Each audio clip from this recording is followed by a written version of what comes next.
اگه الان ازت بپرسم قلبت سالمه یا نه، احتمالاً یه جوابی داری. اگه ازت بپرسم معدت سالمه یا نه، بازم یه حدسی میزنی. اما اگه ازت بپرسم وضعیت کبدت چطوره، احتمالاً فقط شونه بالا میندازی. چون کبد بی سر و صدا ترین عضو بدنه. خیلی وقتا نه هشدار جدی داره، نه علامت واضح، نه هیچ دردی. و ممکنه سالها آروم آروم وضعیتش تغییر بکنه بدون اینکه شما متوجه بشی.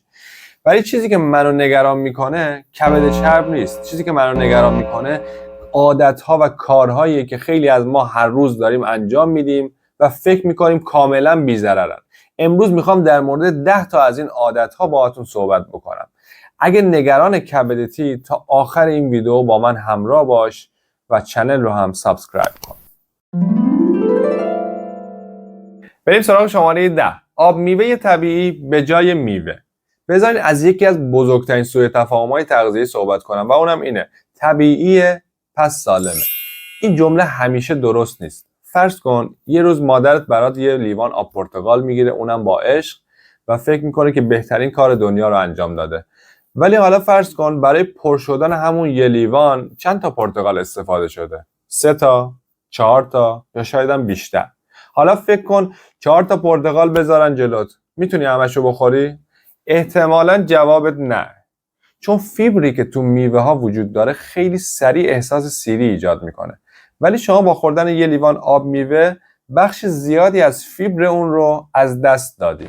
خب نتیجه چی میشه؟ قند میوه یا همون فرکتوز خیلی سریعتر وارد بدن میشه و نکته مهمم اینه که فرکتوز عمدتاً تو کبد ما داره پردازش میشه. یعنی اگه این کار مرتب تکرار بشه، اون فرکتوز تبدیل به تریگلیسیرید میشه، یعنی قندهای اضافه تو بدن ما تبدیل به تریگلیسیرید میشن و تو کبد ذخیره میشن و احتمال آسیب کبد رو روز به روز بیشترش میکنن. پس متوجه شدیم که مشکل فقط از نوشابه و غذاهای مضر دیگه نیست. خیلی از غذاهایی که فکر میکنیم طبیعی هم هستن میتونن به ما آسیب وارد بکنن، یعنی به کبدمون آسیب وارد بکنن. و راهکار چیه؟ به جای اینکه از آب میوه استفاده کنیم، بیشتر سعی کنیم از میوه های کامل استفاده بکنیم. اگه الان با خودت میگی که من اصلا آب میوه نمیخورم، صبر کن. شاید مورد بعدی همون کاری که هر روز داری انجامش میدی. شماره 9. این اشتباه رو میلیون ها نفر هر روز تو دنیا دارن انجام میدن و با خودشون هم فکر میکنن که بهترین کار رو دارن میکنن و به سلامتی و لاغریشون هم کمک میشه. صبح از خواب بیدار میشی، صبحونه رو هضم میکنی و میری سر کار و با خودت میگی که امروز دیگه رژیم رو شروع میکنم. ولی تا ساعت 10 همه چیز خوبه، 11 میگذره، 12 میگذره، ولی از 1 به بعد دیگه واقعا یه اتفاق عجیبی در حال افتادنه. فکرت مدام دور غذا میچرخه، اون شیرینی تو ویترین خیلی جذاب به نظر میرسه و دوست داری اون نوشابه خنک رو یهویی سر بکشی و اون بشقاب برنجی که هر روز تا نصف میخوردیش الان باید 2 برابرشو بخوری. مشکل فقط پرخوری نیست، مشکل اینه که بدنت وارد وضعیت جدیدی شده که اگه مرتب این وضعیت تکرار بشه میتونه موجب آسیب‌های متابولیک مثل کبد چرب به بدنت بشه. این یعنی شاید تو فکر میکنی که داری کمتر غذا میخوری، اما عملا این الگوی غذا خوردنت به نفعت نباشه. یه اشتباه دیگه هم همینجاست که خیلی‌ها که صبحونه رو هضم میکنن تا شب مدام دچار ریزه‌خواری میشن. یه شکلات اینجا، یه تیکه بیسکویت، یه تیکه چیپس و همین مدام داره تا آخر شب تکرار میشه و آخرش هم میگه من که چیزی نمیخورم. اگه هدفت سلامت کبد و متابولیسمه، لازم نیست یه صبحونه مفصل داشته باشی. یه چیز ساده مثل تخم مرغ و یه مقدار نون سبوسدار یا پنیر یا مقدار مغزیجات میتونی از اینها استفاده بکنی. بریم سراغ مورد بعدی که خیلی‌ها متاسفانه تو دامش میافتن. شماره 8. رژیم‌های شوک و کاهش وزن‌های سریع. بذار یه سوال ازت بپرسم. اگه بهت بگم تو یه ماه میتونی 15 کیلو وزن کم کنی، قبول میکنی؟ خیلی‌ها بدون حتی لحظه‌ای فکر کردن میگن آره. چون همیشه به ما یاد دادن که هر چقدر سریعتر عدد ترازو بیاد پایین یعنی موفق‌تر بودیم. ولی بدن ما مسابقه فرمول 1 نیست. قرار نیست با نهایت سرعت حرکت کنه، مخصوصا کبد. واقعیت اینه که وقتی کاهش وزن اصولی داشته باشی برای کبدت خیلی هم مفیده، به کبد چربت هم کمک میکنه. ولی وقتی وارد داستان‌های مثل رژیم‌های افراطی، گرسنگی کشیدن، رژیم‌هایی که وعده کاهش وزن‌های سریع تو مدت خیلی کوتاه رو میدن، اینجا دیگه داستان فرق میکنه. تصور کن که انبار خیلی بزرگ داری و سالها وسایل مختلفی رو توش جمع کردی و امروز تصمیم گرفتی که همشون رو یه جا بریزی بیرون. چه اتفاقی میفته؟ هرج و مرج. بدن هم همین شکلیه. اگه وارد مسیر کاهش وزن‌های خیلی سریع بشی، بدن بافت چربی زیادی آزاد میکنه و مسئول مدیریت این چربی‌ها کیه؟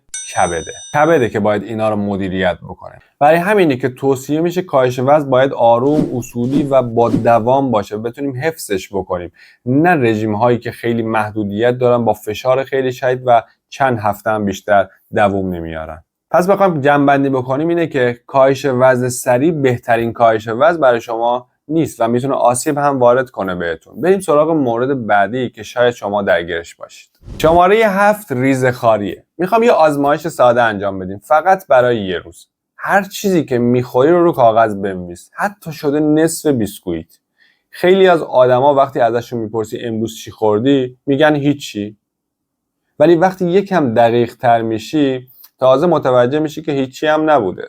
صبح از خواب بیدار میشی یه حبه قند، سر کار 2 تا شکلات، موقع چای بیسکویت، ظهر یه نوشابه، موقع غذا درست کردن 2 تا لقمه میخوره، عصر یه مش آجیل، 2 تا کیک اینجا، موقع شب موقع فیلم دیدن یه بسته چیپس و آخر شب هم میگه من که اصلا چیزی نمیخورم. مشکل ریزه‌خواری فقط کالری نیست، مشکل اینه که خیلی وقتا از روی گرسنگی نیست، از روی عادت، از روی استرس، از روی اینکه همیشه خوراکی جلوی چشمته. و حتی یه اصطلاح جالب هم وجود داره، خیلی وقتا ما گرسنه نیستیم، فقط حوصله‌مون سر رفته. یه نکته جالب، تا حالا دقت کردی وقتی یه بسته چیپس رو باز میکنی اصلا یادت نمیاد آخرین دونه‌شو کی خوردی؟ انگار مغزت اصلا ثبتش نکرده. یه راهکار اینجور مواقع اینه که خوراکی رو از داخل بسته اصلیش نخوری، بریزی داخل یک کاسه کوچیک و همون مقدار استفاده کنی، بقیه رو ببندی بذاری کنار. یا مواقعی که داری دچار ریزه‌خواری میشی 30 ثانیه مکس کنی و به خودت بگی اگه الان جلوم سینه مرغ و سالاد بود بازم میخوردم یا نه. اگه جوابت نبود، خوردنت از روی گرسنگی نیست، فقط برای سرگرمی و اینکه حوصلت سر نره داره این کارو میکنی. و باور کن همین عادتهای کوچیکه که 5 سال تا 10 سال آینده تفاوت‌های بزرگی ایجاد میکنه.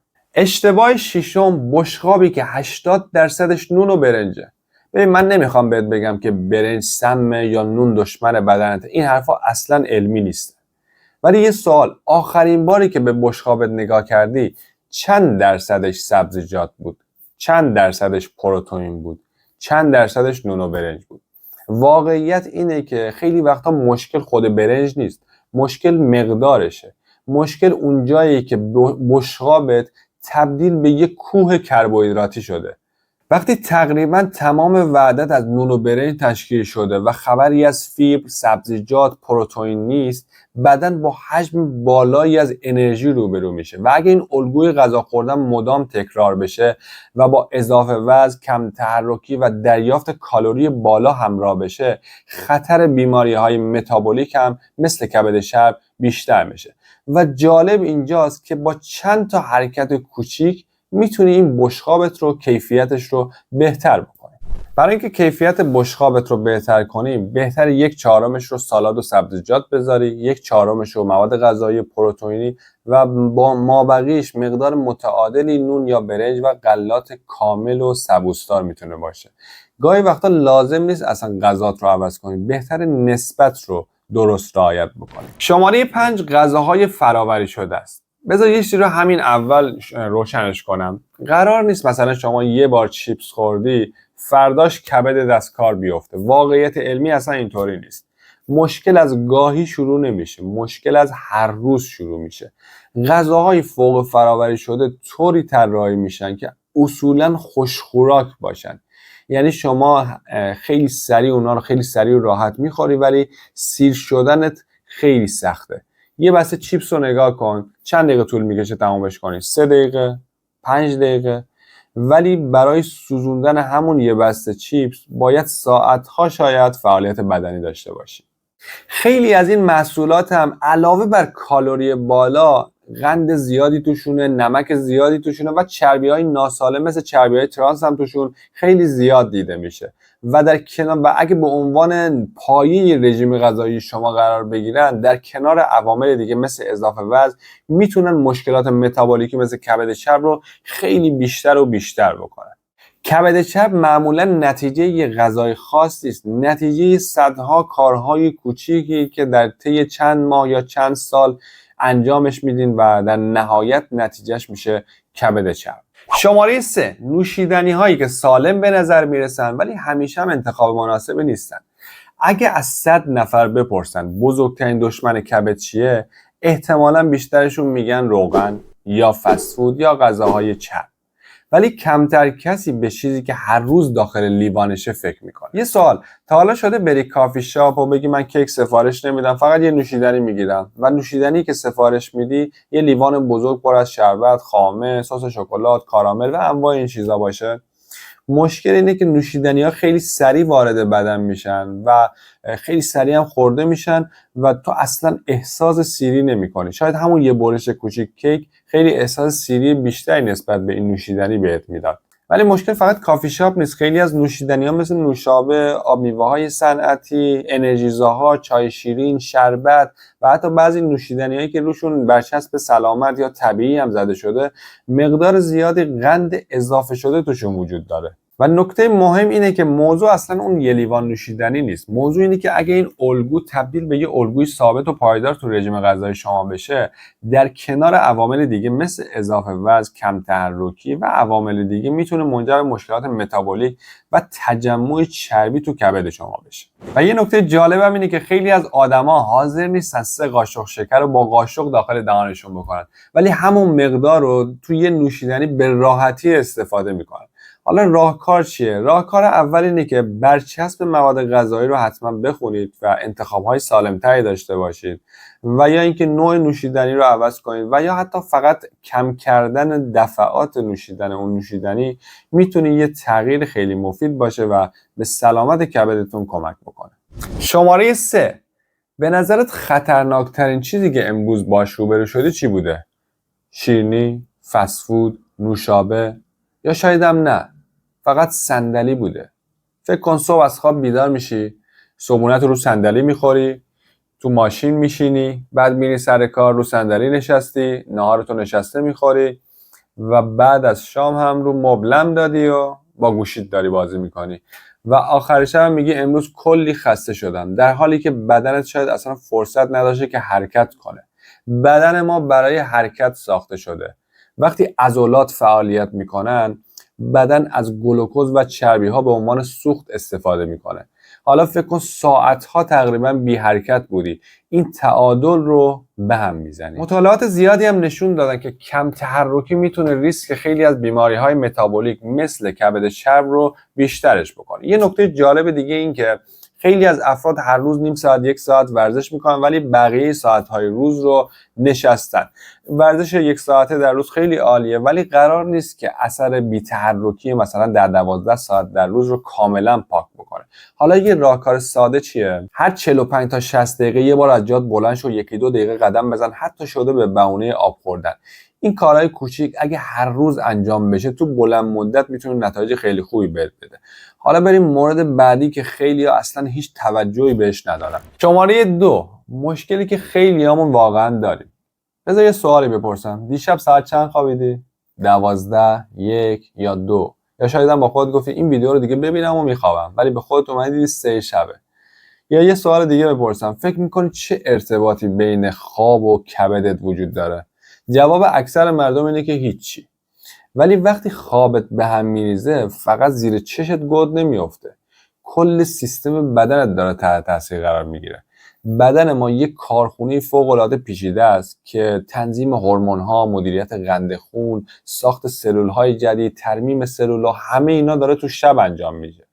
و تو فکر کن هر شب برق این کارخونه رو قطع کنی، 1 روز، 1 هفته، 1 ماه، 1 سال، دیگه همه چیز مثل قبل پیش میره اینطوری. تحقیقات مختلف هم نشون دادن که کمخوابی یا بیخوابی میتونه باعث افزایش خطر مشکلات متابولیک، مقاومت به انسولین و اضافه وزن بشه که همه اینها میتونن در نتیجه باعث افزایش احتمال کبد چرب هم بشن.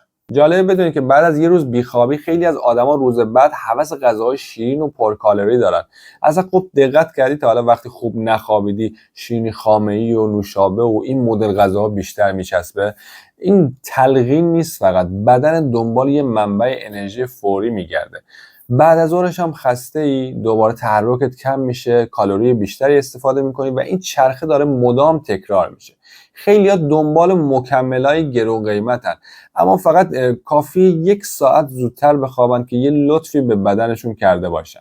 ولی موضوع فقط با 1 شب یا 2 شب خوب خوابیدن حل نمیشه. اگه شما برای ماه‌ها یا سال‌ها خوب خوابیده باشی، بدنت هم ازت تشکر میکنه. حالا میرسیم به مورد اول که شاید خیلیاتون اصلا فکرش رو هم نمیکنن. و مورد شماره 1 که خیلی‌ها حتی فکرش رو هم نمیکنن اینه که خیلی‌ها میگن ما لاغریم پس کبد چرب نمیگیریم. اگه از مردم خیابون بیایم بپرسیم که کدوم یکی از اینا احتمال کبد چربشون بیشتره، با درصد بالایی از مردم به این طرف اشاره میکنن. ولی یکی از باورهای اشتباه همینه که شما فکر کنید چون لاغرین کبد چرب نمیگیرید. درسته که اضافه وزن و چاقی یکی از عوامل خطر کبد چرب هستن، اما تنها عامل نیستن. خیلی بارها پیش اومده که افرادی با ظاهر کاملا لاغر نتیجه سونوگرافی و آزمایششون رو آوردن و درجاتی از کبد چرب رو توشون نشون داده، چون کبد چرب به عوامل خیلی زیادی بستگی داره. فقط عدد رو ترازو مهم نیست. خیلی از عوامل مثل ژنتیک، مقاومت به انسولین، خواب، فعالیت بدنی، استرس و عوامل خیلی زیادی دیگه تأثیر دارن روی ایجاد کبد چرب و حتی ممکنه 2 نفر از نظر وضعیت وزنی یکسان باشن ولی از نظر متابولیکی 2 تا مسیر متفاوتی تو بدنشون در حال جریانه. یکی هر روز غذای خونگی میخوره، تحرک داره و همه چیز تحت کنترله، ولی یکی دائما پشت میز نشسته، غذاهای پرکالری و هله هوله زیادی استفاده میکنه. ممکنه هر دوتاشون وزن یکسانی داشته باشن ولی جریانات متابولیکی متفاوتی تو بدنشون در حال اتفاق افتادن است. برای همین هیچ وقت با نگاه کردن به آینه در مورد سلامت کبدت قضاوت نکن. بدن خیلی وقتا از بیرون آرومه ولی داخل بدن اتفاقات ناگواری ممکنه در حال رخ دادن باشه و همین قوی ترین دلیلیه که شما باید منظم آزمایش های دوره‌ای، چکاپ و مراجعه به پزشک اهمیت بیشتری براتون داشته باشه. اگه تا اینجای ویدیو رسیدی احتمالاً متوجه شدی که سلامت کبد فقط به نخوردن روغن و حذف چند تا غذای خاص مربوط نمیشه. گاهی وقتا چند دقیقه پیاده روی بیشتر یا تغییر اندازه بشقاب، خواب بهتر و همه این عوامل میتونه در طول ماه‌ها و سال‌ها نتایج خیلی خوبی برای شما داشته باشه. مرسی که تا آخر این ویدیو با من همراه بودید. اگه دوست دارید ویدیوهای بیشتری در مورد دیابت، کبد چرب، چربی خون و تغذیه ببینی، حتما چنل رو سابسکرایب کن. مراقب کبدتون باشید تا ویدیوهای بعدی.